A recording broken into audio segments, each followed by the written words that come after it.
Engineering కాలేజ్లో దారుణం జరిగింది. ఫోన్ తీసుకున్నదన్న కారణంతోనే ఒక లెక్చరర్ చెప్పుతో కొట్టిందో విద్యార్థిని. ఎంతలా మారిపోయారంటే చూడండి, ఇక్కడ విద్యార్థులు ఫోన్ తీసుకొస్తున్నారని చెప్పి విద్యార్థులపైన దారుణంగా ప్రవర్తించింది ఒక టీచర్ అని, విద్యార్థులు ఫోన్ తీసుకొచ్చి క్లాస్ రూమ్లో వాడుతున్నారని చెప్పి వారికి పనిష్మెంట్ ఇచ్చింది ఒక టీచర్ అని, ఇలాంటి వార్తలు విన్నాం మనం. కానీ ఫోన్ తీసుకొచ్చింది అని చెప్పిన నేపథ్యంలో విద్యార్థుల దగ్గర నుంచి ఆ ఫోన్ ఆ టీచర్ తీసుకుంటే నా ఫోన్ తీసుకుంటావా అంటూ కూడా ఆ విద్యార్థిని ఆ లెక్చరర్ పైన చెప్పుతో దాడి చేసింది. ఇది నిజంగానే కొన్ని సందర్భాల్లో మనం చెప్తూ ఉంటాం కదా, కలికాలం అనేది. ఇది కలికాలం కాదు, ఇది పోయే కాలంలా ఉంది. మరి గౌరవించి ఆ టీచర్లని, ఆ విద్యార్థులని, చదువు నేర్పించినటువంటి ఉపాధ్యాయులను గౌరవించాల్సింది పోయి, సరే నువ్వు గౌరవించకపోయినా పర్వాలేదు, కానీ నువ్వు తప్పుడు మార్గంలో వెళ్తున్నావు, నువ్వు సరిగ్గా లేవని చెప్పినటువంటి టీచర్ల పైన ఈ రకంగా ప్రవర్తించినవా? ఇది తప్పు కాదంటారా?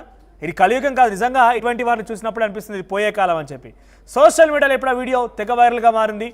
ఆ ఫోన్ 12,000 ఇస్తావా లేదా అంటూ లెక్చరర్ పైన బూతులతో విరుచుకుపడింది సదరు స్టూడెంట్ తీరు పైన ప్రస్తుతం నెటిజన్లు మండిపడుతున్నారు. సో మీకేమనిపించింది? మీ అభిప్రాయాన్ని కామెంట్ చేయండి. మా ప్రతినిధి రాజేష్ సిద్ధంగా ఉన్నారు. ఎస్ రాజేష్, అసలు ఏం జరిగింది? ఆ ఫోన్ డెఫినెట్గా ఆ సదరు విద్యార్థిని కాలేజీలో పర్మిషన్ లేకుండా ఫోన్ తీసుకోవడం అంటే ఏదో తప్పు జరిగి ఉంటుంది. మొత్తం మీద ఫోన్ తీసుకోవడం వల్ల అక్కడ యాజమాన్యం ఒప్పుకోకపోవడమో లేకపోతే లెక్చరర్ ఒప్పుకోకపోవడం జరిగి ఉంటుంది. ఆ ఫోన్ తీసుకుంటే ఇంతలా ఇష్టం వచ్చినట్టుగా చెప్పుతో దాడి చేయాలి టీచర్ని.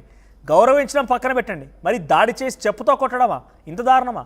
ఆ విద్యార్థికి సంబంధించి ఏం జరిగింది? ప్రస్తుతం వీడియో వైరల్గా మారిన నేపథ్యంలో తల్లిదండ్రులు కానివ్వండి, ఆ యాజమాన్యం ఏం చెప్తోంది? ఈ రోజు ఇటువంటి ఘటన మాత్రం చాలా ఒక విధంగా చెప్పాలంటే చాలా బాధాకరంగా అనిపిస్తుంది. ఎందుకంటే ఒక విద్యార్థి ఒక ఉపాధ్యాయులని ఈ విధంగా చెప్పుతో కొట్టకుండా చాలా అమానుష్యమైన ఘటనగా చోటు చేసుకుంది. అయితే ఇది వైజాగ్ సంబంధించి భీమిలి సమీపంలో ఉన్నటువంటి రఘు ఇంజనీరింగ్ కళాశాలలో ఈ ఘటన అయితే మాత్రం చోటు చేసుకుంది. అయితే ఈ రఘు ఇంజనీరింగ్ కాలేజ్ అయితే మాత్రం మొదటి నుంచి కూడా ఎవరిని ఫోన్ అలౌ చేయకుండా అయితే లోపలికి వెళ్తున్న పరిస్థితి ఉంటుంది. అది ఇదే క్రమంలోనే లోపల కాలేజీ ఆవరణంలో అయితే ఈ రోజు ఫోన్ మాట్లాడుతూ, ఫోన్ లో చాటింగ్ చేసుకుంటూ, ఫోన్ యూజ్ చేస్తూ కనిపించిన యువతను అయితే ఈ రోజు ఆ ఉపాధ్యాయురాలు పట్టుకొని ఏంటమ్మా ఇలా చేస్తున్నావు అడిగి అంతట్లో వాళ్ళిద్దరి మధ్య వాగ్వాదం చోటు చేసుకున్న తర్వాత ఏంటి నువ్వు అంత ర్యాష్ గా మాట్లాడుతున్నావు అని చెప్పి ఆ మొబైల్ తీసుకున్నటువంటి తరుణంలోనే అంటే ప్రిన్సిపల్ గారికి మీకు కంప్లైంట్ చేస్తాను, ప్రిన్సిపల్ కి ఈ రోజు ఈ మొబైల్ తీసుకెళ్ళిస్తానంటూ అక్కడ ఉన్నటువంటి ఆ లెక్చరర్, లేడీ లెక్చరర్ అయితే చెప్పినటువంటి తరుణంలోనే వెంటనే తీసుకుని ముందుకు వెళ్తున్నటువంటి పరిస్థితుల్లో వెనక నుంచి ఆ అమ్మాయి కూడా, ఆ స్టూడెంట్ కూడా చూడొచ్చు, చాలా స్పీడ్ గా చాలా హార్స్ గా వచ్చు నాకు 12,000 రూపాయలు ఆ మొబైల్ ఇస్తావా ఇవ్వ అంటూ చాలా ర్యాష్ గా ముందుకెళ్ళినటువంటి పరిస్థితి కనిపించింది. అంటూ ఇక్కడ భూత పురాణంతో మాట్లాడుకుంటూ ముందుకెళ్ళినటువంటి పరిస్థితి కనిపించింది. ఇదే క్రమంలోనే ఇద్దరి మధ్య వాగ్వాదం చోటు చేసుకుంది. అదే విధంగా నువ్వు నాకు ఇస్తావా ఇవ్వ, లేదంటే నీకు చెప్పుతో కొడతానంటూ కూడా ఈరోజు చెప్పుకొచ్చినటువంటి పరిస్థితి కనిపించింది. అంటే ఇంత దయాహీనంగా ఈరోజు స్టూడెంట్స్ మారిపోయారని అయితే మాత్రం అనిపిస్తుంది మనోజు. ప్రధానంగా చూసుకుంటే ఈ రోజు ఇటువంటి ఘటన అయితే మాత్రం యావత్తు స్టూడెంట్లందరినీ కూడా ఒక విధంగా అవమానపరిచే విధంగా అయితే మాత్రం కనిపిస్తుంది. ఎందుకంటే ఒక స్టూడెంటే ఒక విద్యా బుద్ధులు నేర్పినటువంటి ఉపాధ్యాయుల పైన ఈ విధంగా జరగడం అనేది చాలా అమానుష్యంగా అయితే కనిపిస్తుంది. అదే క్రమంలోనే ఆ చుట్టుపక్కల ఉన్నటువంటి స్టూడెంట్స్ అలాగే అక్కడ ఉన్నటువంటి కొంతమంది లెక్చరర్స్ కూడా వచ్చి వెంటనే ఈ యొక్క ఘటన అయితే మాత్రం వెంటనే అది అక్కడ కంట్రోల్ చేయడం అయితే జరిగింది.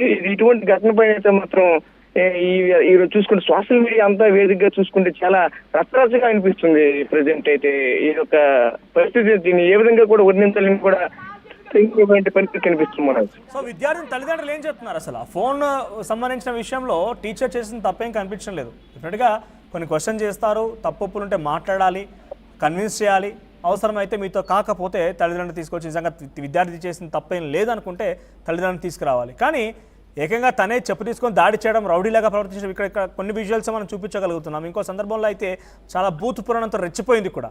సో ప్రజెంట్ ఈ ఘటన పైన విద్యార్థిని యొక్క తల్లిదండ్రులు ఏం చెప్తున్నారు?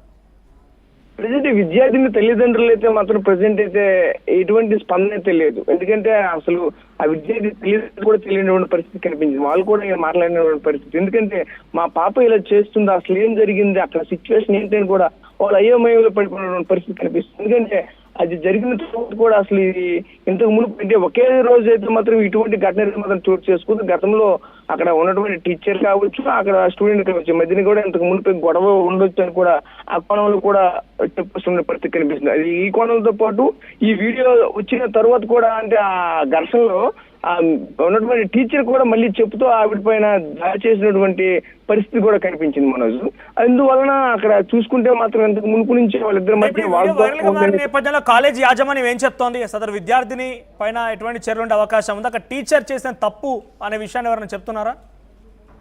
ఎస్, ఇది టీచర్ చేసిన తప్పు అయితే 100% కాదు, అమ్మాయి చేసిన, ఎందుకంటే అక్కడ స్టూడెంట్ చేసిన తప్పు. ఎందుకంటే నాకు మొబైల్ ఇస్తావా ఇవ్వ, నువ్వేంటి నీ పిచ్చి పిచ్చి అసలు ఇలా హార్ష్గా అన్పార్లమెంట్ లాంగ్వేజ్ వాడుతూ స్టూడెంట్ టీచర్ పైన ఎగబడడం అయితే జరిగింది. ఇదే క్రమంలోనే ఇద్దరి మధ్య కూడా నువ్వేంటి ఇస్తావా ఇవ్వ, నీ చెప్పుతో కొడతానంటూ కూడా ముందుకెళ్ళి ఉన్న పరిస్థితి కనిపించింది. ఇదే క్రమంలోనే చెప్పుతో కూడా కొడతానని చెప్పి చెప్పు తీసి వెంటనే చెంప మీద కొట్టినటువంటి పరిస్థితి కనిపించింది. దీనిపైన కాలేజీ యాజమాన్యం కూడా స్పందిస్తూ ఖచ్చితంగా స్టూడెంట్ పై అయితే చర్యలు తీసుకుంటామంటూ చెప్పుకొస్తున్న పరిస్థితి కనిపిస్తున్నాయి మనోజ్. రైట్ రాజేష్, మొత్తం మీద ఆ విద్యార్థిని ప్రవర్తన చూడండి ఎంతలా అంటే కాలుకున్న చెప్పును తీసి వెంటనే ఆ టీచర్ పైన దాడి చేసింది. వెంటనే టీచర్ రెస్పాండ్ అయ్యి తను అడ్డుకునే ప్రయత్నం చేసినా, తను నిలువరించే ప్రయత్నం చేసినా కూడా ఏమాత్రం ఆగకుండా ఇంకా దాడి చేస్తూనే ఉంది. చూడండి అక్కడ చెంప మీద ఏమాత్రం భయం లేదు, ఏమాత్రం కూడా భయం లేదు. అందుకే తల్లిదండ్రులు చెప్తున్నాను, కొంచెం పిల్లవాడి పైన చదవడం లేదనో ఏదైనా తప్పు చేశాడనో ఇబ్బంది పెట్టే విధంగా టీచర్లు వారించడమో, టీచర్ ఒక చేయి చేస్తేనే మా పిల్లవాడు చదవకపోయినా పర్వాలేదు కానీ మా పిల్లవాడిని కొట్టకండి. మరి ఎందుకు పంపిస్తున్నారు చదువులకి? గురువు అనే వారిపైన భక్తో భయమో ఏదో ఒకటి లేకపోతే ఎందుకు పంపిస్తున్నట్టు? మీరే వచ్చి అయ్యో అమ్మో మా పిల్లవాడిని కొట్టేసారే అని చెప్పి వెంటనే వెళ్ళిపోయి వాళ్ళతో యుద్ధాలు పెట్టేసుకుంటుంటారు. అది కూడా మీ పిల్లవాడి ముందే.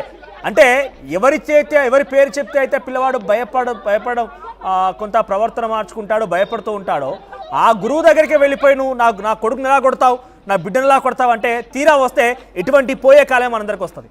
ఎందుకంటే నీ మాట అంటే ఆ సదరు విద్యార్థిని చూడండి అక్కడ ఏం జరిగిందో తెలియదు మనకి. కానీ ఏదేమైనా కూడా వ్యక్తిగతంగా దాడి చేయడం అనేది కొంత ఇబ్బందికరమే. ప్రస్తుతం వీడియో వైరల్గా మారింది. ఇక దీని గురించి నేను పెద్దగా ఏం చెప్పదలుచుకోలేదు. ఇది విజయనగరంలోని రఘు ఇంజనీరింగ్ కాలేజ్లో ఈ దారుణం చోటు చేసుకుంది. సదరు విద్యార్థిని ఫోన్ తీసుకొచ్చిందట. అయితే ఫోన్ తీసుకోవడం తప్పో ఒప్పో అని ఏదో మొత్తం మీద కారణం చేత ఆ లెక్చరర్ ఆ ఫోన్ తీసుకుంది. ఫోన్ ఇవ్వమని పదే అడిగింది. ఇవ్వకపోతే నాకు 12,000 రూపాయలు అవుతాయి ఆ ఫోన్కి, ఆ 12,000 రూపాయలు చెల్లించమని కూడా సదరు విద్యార్థిని అడిగిందట. ఇక ఇదంతా చాలదన్నట్టుగా కాలుకున్న చెప్పును తీసి లెక్చరర్ పైన దాడి చేసింది. ఈ వీడియో ఒకసారి మళ్ళీ మీరు చూడండి. ఆ వీడియో చూసిన తర్వాత